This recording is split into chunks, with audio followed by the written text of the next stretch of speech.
The skies above Talax Prime shimmered as the massive vessel emerged from hyperspace.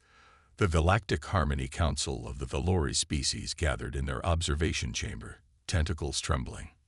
"What is that?" asked Director Pym, his crystalline eyes widening.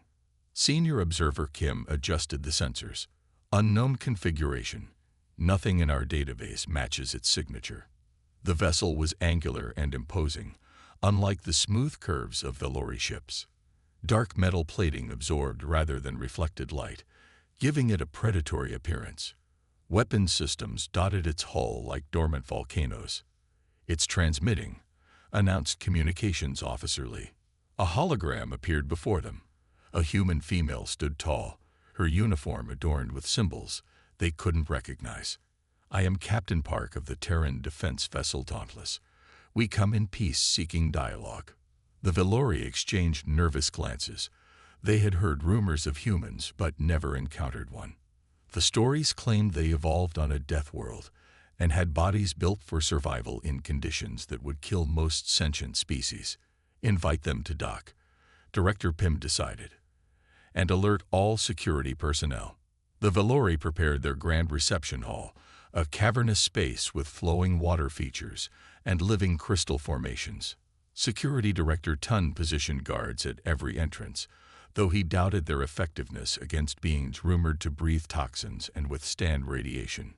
"They approach," a voice announced through the chamber's communication system. The airlock doors parted with a soft hiss. Captain Park entered first, followed by 6 crew members. The humans stood nearly twice as tall as the Valori. Their movements were fluid but controlled, like predators at ease. Director Pym's tentacles quivered as he approached. "Welcome to Talax Prime. I am Director Pym of the Galactic Harmony Council." Captain Park bowed slightly. "Thank you for receiving us. This is my Science Officer June, Security Chief Dai, and Communications Officer Min." The humans' voices were deeper than Valori voices, rumbling through the chamber like distant thunder. Several council members flinched when Security Chief Dai shifted her weight, causing the weapon at her hip to catch the light. "Please, join us." Director Pym gestured toward the council table. As they walked, Science Officer June's handheld device beeped softly. She glanced at it with casual interest. "Fascinating atmospheric composition. Your species processes nitrogen differently than most carbon-based life forms." The casual observation stunned the Valori scientists present. It had taken their civilization 3 centuries to develop technology capable of such analysis. This human had done it with a device smaller than her hand in seconds. At the table, Captain Park placed a small disk in the center. It projected a 3-dimensional map of the galaxy, highlighting their current position and several neighboring systems. The resolution and detail surpassed anything in Valori technology. "We've been exploring this sector for trade opportunities," Park explained. "Our long-range sensors detected unusual energy signatures from your system." "Energy signatures?" asked Scientist Rowe. "What kind?" "Quantum fluctuations consistent with early warp field experiments," Officer Jun said. "Are you developing faster than light travel?" The Valori Council members looked at each other in shock. Their top-secret project Starlip was supposed to be undetectable. "We have some research projects," Director Pym admitted carefully. Captain Park smiled. "We'd be happy to discuss technological exchange. Humans believe in helping emerging spacefaring civilizations." Security Director Tun stepped forward. "What do you want in return?" "Alliance," Captain Park said simply. "The galaxy is not always friendly. We seek peaceful partners." As if to emphasize her point, Communications Officer Min's device chimed. She checked it and whispered something to Captain Park. "Is something wrong?" asked Director Pym. "Nothing immediate," Captain Park assured him. "But our sensors have detected unusual activity at the edge of your system. Possibly a cloaked vessel. Not ours." The casual mention of detecting a cloaked ship, technology the Valori didn't even know existed, sent ripples of worry through the council. "Who?" demanded Security Director Tun. "Unknown," said Security Chief Da. "But we've encountered similar signature patterns in Mech Dominion territory." The name sent a chill through the chamber. The Mech were known to the Velori only through terrifying rumors, conquerors who absorbed civilizations into their collective. "The Dauntless can handle any threat," Captain Park assured them. "But this underscores our point. The galaxy contains powers that view developing civilizations as resources to be harvested. We prefer mutual cooperation." Director Pym looked at the confident humans standing before him, then at his fellow council members. In the span of 30 minutes, these visitors had detected their secret project, identified a hidden threat, and casually displayed technology centuries beyond Velori understanding. "I believe," Director Pym said slowly, "this may be the most important day in Velori history." The meeting room fell silent as Captain Park activated the holographic display. A three-dimensional map of the galaxy appeared, with several regions highlighted in red. "The Mech Dominion is expanding rapidly," Captain Park explained, pointing to the red areas. "They've conquered 7 systems in the past year alone." Director Pym's tentacles coiled anxiously around his ceremonial staff. "We have maintained neutrality for generations." Security Chief Dai stepped forward, her tall frame casting a shadow across the table. "Neutrality won't save you. The Mech don't recognize such concepts." The Velori Council members exchanged worried glances. Their civilization had flourished for millennia through art, philosophy, and science. War was a distant memory, preserved only in ancient texts.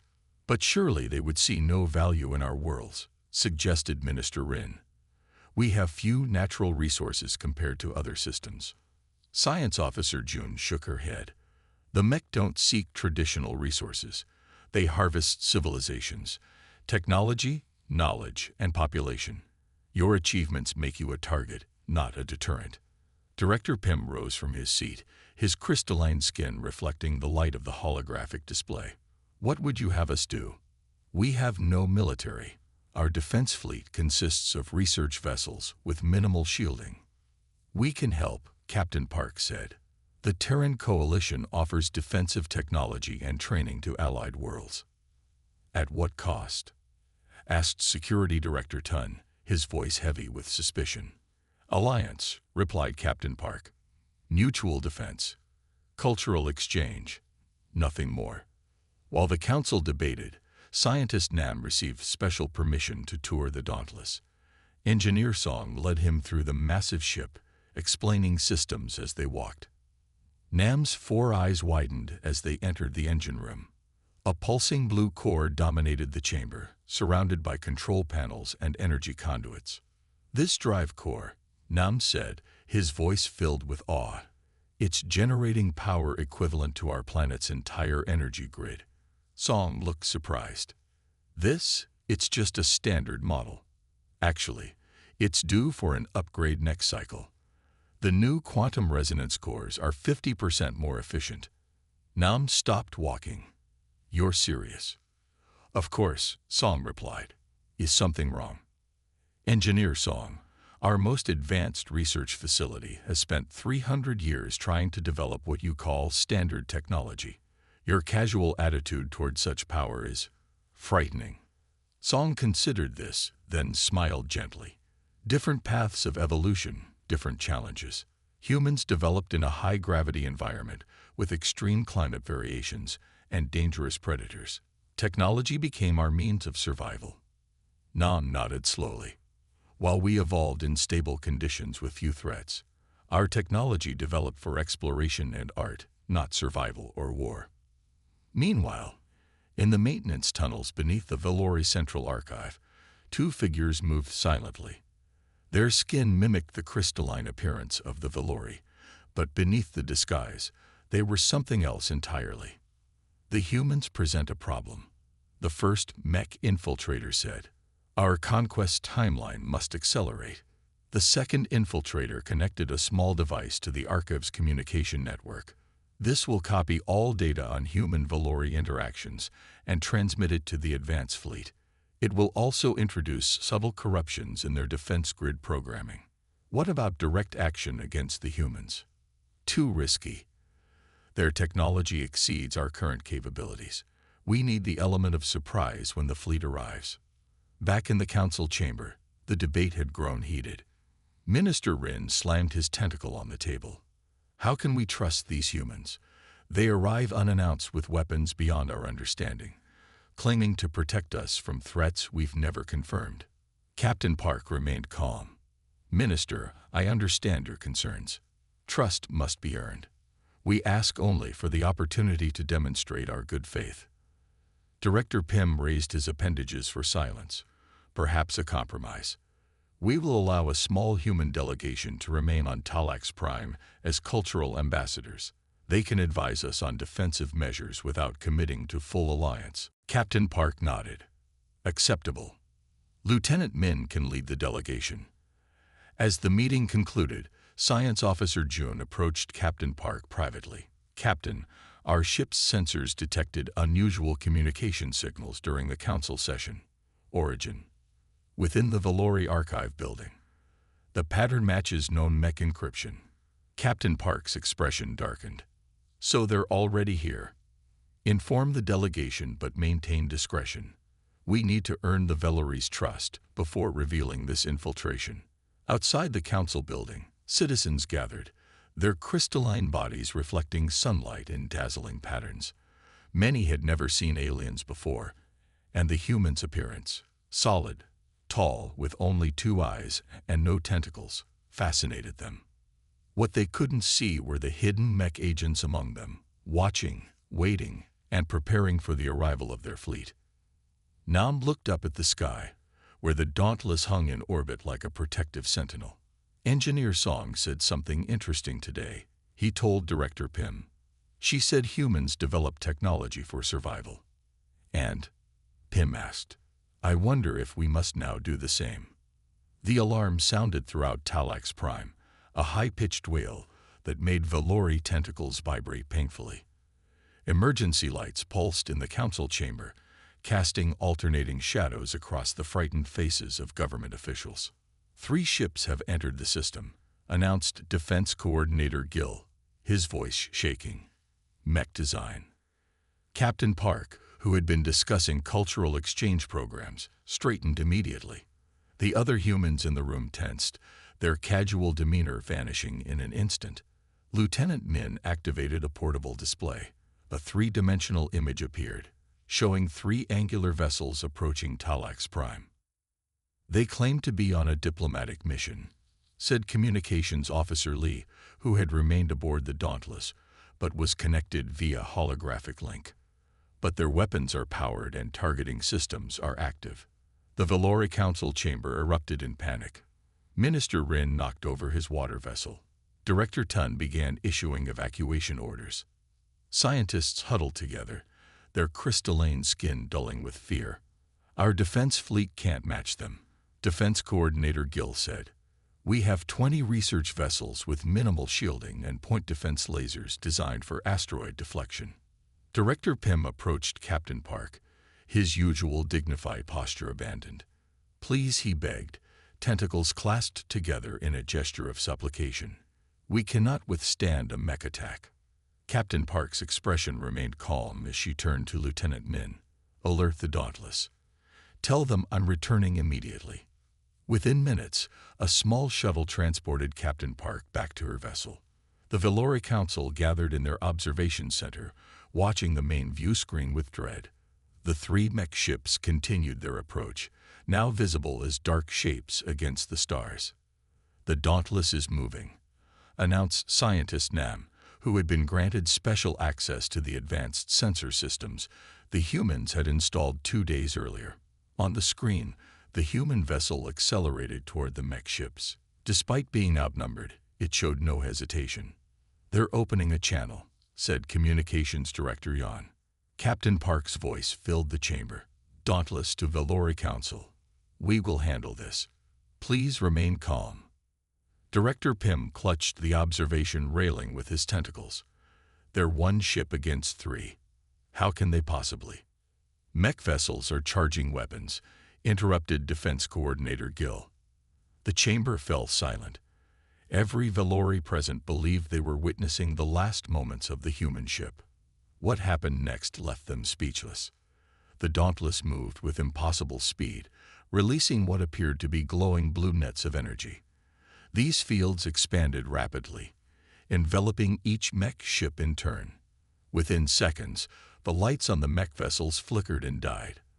They hung motionless in space, completely disabled. "All 3 mech ships have been neutralized," reported Captain Park.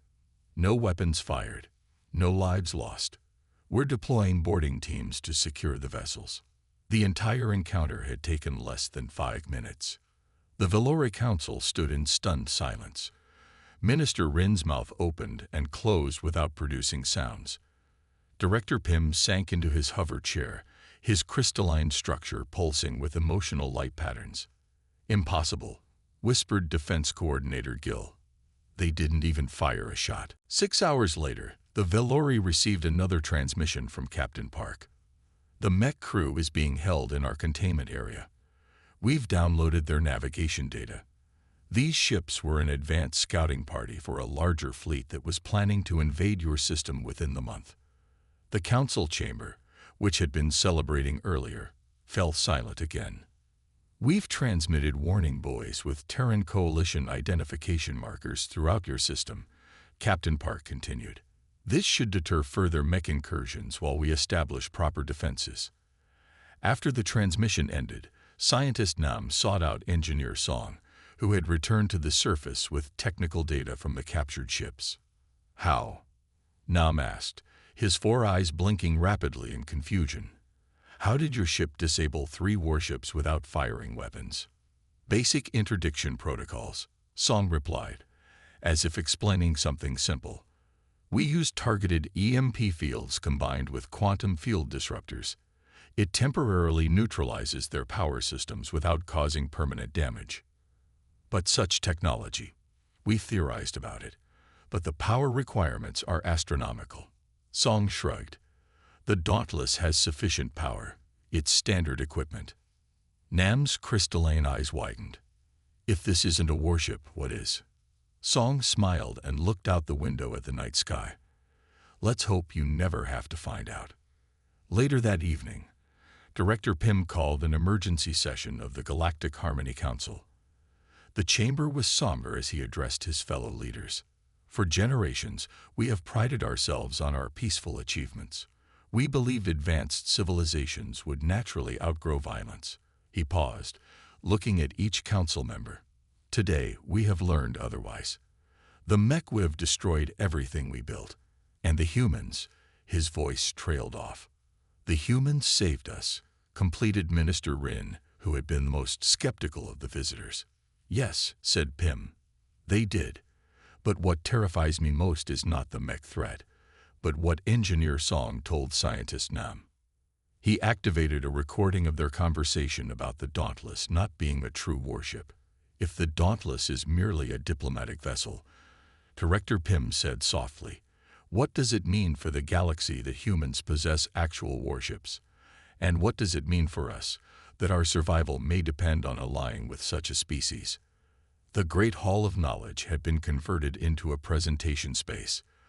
The Valori Council members sat on their crystalline platforms, their tentacles occasionally twitching with nervous energy. At the center of the room stood Lieutenant Kang, a holographic display active behind him. "Before we became a united planet," Kang explained, "humans fought each other constantly. Images appeared on the display, ancient warriors with metal swords, then soldiers with projectile weapons, then massive vehicles called tanks, and finally, terrifying mushroom clouds rising into the sky. You fought wars. Against yourselves." Director Pym asked, his voice barely above a whisper.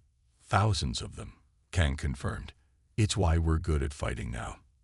It's also why we created rules for warfare." "Rules?"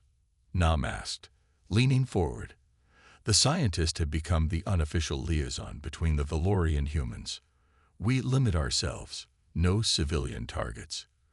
Proportional response. Humane treatment of prisoners." The Valori looked at each other in confusion. Minister Rin raised a tentacle. "I don't understand." If you have the power to destroy, why create rules that limit this power? Lieutenant Kang smiled sadly. Because we learned what happens without rules. Our history is stained with atrocities we cannot erase. Rules of war were created to preserve our humanity even in our darkest moments. This concept stunned the Velori. The idea that a species would deliberately place restrictions on its own power was foreign to them. Their society had avoided conflict for so long that the concept of regulated warfare seemed contradictory. But if your enemy doesn't follow these rules? Asked Defense Coordinator Gil. We still do, Kang said firmly. That's the point. The rules aren't just for our enemies. They're for us. The presentation continued, showing how humans had eventually united and reached for the stars. Kang explained how Earth's violent past had shaped human psychology, creating a species that valued peace but prepared constantly for war. We call it the warrior-gardener paradox, he said. We build and nurture with one hand while holding a sword in the other. Scientist Nam found this concept fascinating. So humans simultaneously create and destroy. We prefer to create. Captain Park interjected from her seat near the wall. But we will destroy threats to peace when necessary. The cultural exchange was interrupted when a young Velori burst into the hall, his crystalline body flashing emergency patterns. Director. Emergency transmission from Colony Helix. The main display switched to a communication feed. A terrified Velori administrator appeared, background explosions lighting up her features. Mech attack. Full invasion force. 32 warships. They're bombing residential sectors. Please send. The transmission cut off abruptly. The council chamber erupted in panic. Colony Helix housed over 3 million Velori. It was the species' first and largest off-world settlement. Captain Park stood, her face hardening. How long would your fastest ships take to reach Helix? 2 days at maximum speed, Defense Coordinator Gil replied, his voice shaking. Park touched her communication device. Dauntless, this is Captain Park. Prepare for emergency jump to Colony Helix. Combat protocols authorized. Director Pym approached her. Captain, your previous orders were to maintain position here. Park finished for him. But some orders must be interpreted through the lens of our primary mission, protecting innocent life. She turned to the council. We'll handle this. Within minutes, the Dauntless broke orbit. The Velori watched on their observatory screens as the human ship accelerated to speeds their sensors could barely track, then vanished in a flash of light. What just happened? Minister Rin asked. FTL jump, explained Nam. They can travel faster than light without traditional hyperspace corridors. In the Dauntless Command Center, Captain Park stood calmly as her crew prepared for battle. 32 mech warships confirmed, reported Tactical Officer Jin. They're targeting civilian structures. Deploy shields around the colony, Park ordered. All weapons systems online. Target mech vessels only. Avoid collateral damage at all costs.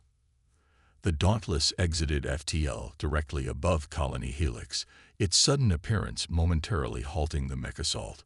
Before the enemy could react, shimmering fields extended from the human vessel, enveloping the entire colony. Then, the Dauntless attacked. Unlike the previous encounter, this time there was no attempt at non-lethal interdiction. The human ship unleashed weapons the Velori couldn't comprehend. Gravity wells that crushed mech ships into balls of metal, targeted antimatter bursts that precisely removed engines and weapon systems, and kinetic strikes that moved faster than light itself. Within 20 minutes, the mech fleet was in full retreat. Of the 32 warships, 27 had been completely destroyed. 5 escaped, carrying news of the defeat. Not a single colonial building had been damaged by human weapons. When communication was restored, the Velori colonists stared in awe at the massive human vessel hanging protectively above their world. Back on Talax Prime, the Council watched the recorded battle footage in stunned silence. They could have done this to us at any time, whispered Minister Rin. Yes, agreed Director Pym. But they didn't. Instead, they offered friendship. For the first time, the Velori truly understood what it meant to have humans as allies. The Velori Galactic Harmony Council chamber was packed with spectators. For the first time in their history, all 100 council members gathered for a single vote. The crystalline walls pulsed with light as each member pressed their tentacle to the voting panel. "The vote is complete," announced Director Pym, his voice echoing through the chamber. 100 in favor, 0 against. The alliance with the Terran coalition is approved. A ripple of light patterns, the Velori equivalent of applause, spread through the audience. Captain Park stepped forward, her tall human frame towering over Director Pym. "The Terran coalition welcomes the Velori as our newest ally," she said. "We offer our protection and technological exchange." The formal signing ceremony took place under the ancient crystal tree in the heart of the capital city. Thousands of Velori gathered to watch as Captain Park and Director Pym pressed their hands to the glowing alliance document. The next morning, work began in earnest. Engineer Song established a technology transfer center in what had once been a museum. Scientist Nam became her primary assistant, his quick mind grasping human concepts faster than any other Velori. "This shield generator design is simple enough for your factories to produce," Song explained, displaying holographic schematics. "We'll start with basic planetary defense systems." Nam's 4 eyes blinked rapidly as he studied the plans. "Our metal fabrication plants will need significant upgrades to create these components." "We'll help with that too," Song said, smiling. "A Terran engineering team is already on the way." Within 6 weeks, the first human-designed shield generators were operational around Talax Prime. When activated for the first test, a gentle blue dome appeared high in the atmosphere, visible from the surface as a slight shimmer against the stars. "It's beautiful," said Director Pym, watching from the central plaza with thousands of citizens. "And effective," added Captain Park. "It can withstand concentrated fire from 20 mech warships simultaneously." News of the Velori-Terran alliance spread quickly through nearby systems. The Mech Dominion, which had been preparing a second, larger attack fleet, suddenly changed course. 3 days later, a mech diplomatic vessel entered Velori space under a flag of truce. Their ambassador, a cold, cybernetically enhanced being, delivered a single message before departing: "We acknowledge the Terran presence." Those 5 words represented the greatest diplomatic victory in Velori history. On the final day before the Dauntless was scheduled to depart, leaving behind a small permanent human mission, Captain Park invited the Velori leadership for a farewell dinner aboard her ship. After the meal, Director Pym asked the question that had been bothering him for weeks. "Captain Park," he said, tentacles curled in a posture of respectful inquiry, "if the Dauntless is not a warship, what would happen if we encountered a true Terran battle vessel?" A hush fell over the gathered officials. Even the human crew members seemed to pause, watching their captain. Captain Park smiled gently. "The Dauntless is a diplomatic escort vessel, a true Terran warship. The Galaxy-class dreadnoughts are roughly 15 times our size, with 1,000 times our firepower." The Velori delegation fell silent. Minister Rin's crystalline structure paled visibly. "But don't worry," she added. "They only deploy when absolutely necessary. Humans prefer peace. We just happen to be very, very good at war." Later that evening, as the Velori delegation prepared to return to the surface, Scientist Nam approached Engineer Song in a quiet corridor. "I have one final question," Nam said.